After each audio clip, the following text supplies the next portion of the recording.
இல்ல இல்ல வார்த்தைலாம் விடல. இப்படி பேசிட்டு இருக்கீங்க இப்போ. பேசிட்டு அப்புறம் நீங்களே சாரி தெரிஞ்சிருச்சா உங்களுக்கு?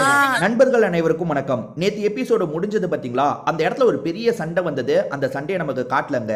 அது என்ன பிரச்சனைன்னு பாத்தீங்கன்னா, திவாகர் பேசிட்டு இருக்கும் போது கமருதீன் எப்பவுமே போல பிரச்சனை பண்றாரு. ரெண்டு பேருக்குள்ளயும் சின்னதா ஆர்குமெண்ட் வருது. திவாகர் ஒழுங்கா தான் பேசுறாரு, ஆனா கமருதீன் மரியாதை இல்லாம பேசுறான், எச்ச துப்புற மாதிரிலாம் பண்ணிட்டு இருக்கான்.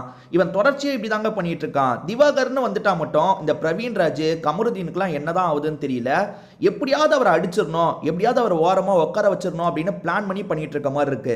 திவாகர் எப்ப பாரு கேமரால ரெஜிஸ்டர் பண்றாருல, அது எனக்கு பிடிக்காம தான் இருந்தது. என்ன இவர் ஆகுனா கேமரால போய் ரெஜிஸ்டர் பண்றாரு?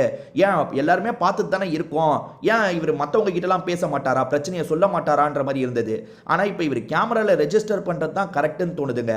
ஏன்னா அங்க இருக்க யார்கிட்ட இவர் மேல தப்பு இல்லைன்றதை புரிய வைக்கணும், இல்ல அவன் தான் தப்பு பண்ணிட்டான்னு புரிய வைக்கணும்னு நினைச்சாலும் இவர் பக்கம் தான் திரும்புறாங்க.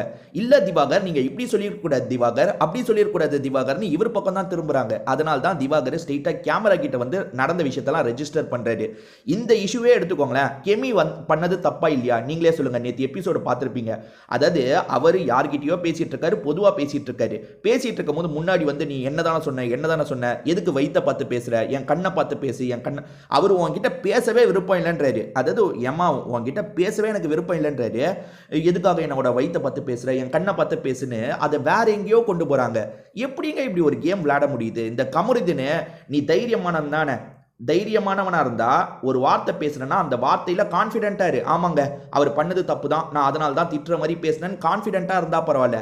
கொஞ்ச நேரத்தையே முடிவை மாத்திட்டு அவர்கிட்ட போய் சாரி கேட்க போற, நீ அதுக்கு எதுக்கு பேசுற? நீ தைரியமா ஒரு வார்த்தையை சொல்றனா அந்த ஸ்டாண்ட்ல நில்லு, உடனே போய் சாரி கேட்டுருவான். பாருங்களேன், கொஞ்ச நேரத்துல போய் சாரி கேட்டுருவான். அதே மாதிரி ஒரு பிரச்சனை வந்துருச்சுன்னா, கமருதீன் நீ இப்படி பேசாத, உனக்கு நெகட்டிவா போயிடும், கமருதீன் இந்த மாதிரி பண்ணாதன்னு எல்லாருமே வந்து கமருதீன் கிட்ட பேசிட்டு இருக்காங்க.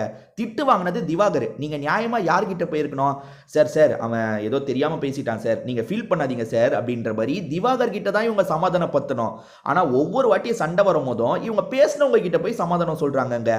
ஒன்றும் இல்லை, அவர் பேசும்போது நீ ஏன் இவ்வளோ ரியாக்ட் பண்ற, இப்போ பாரு உனக்கு தான் நெகட்டிவா போகும்.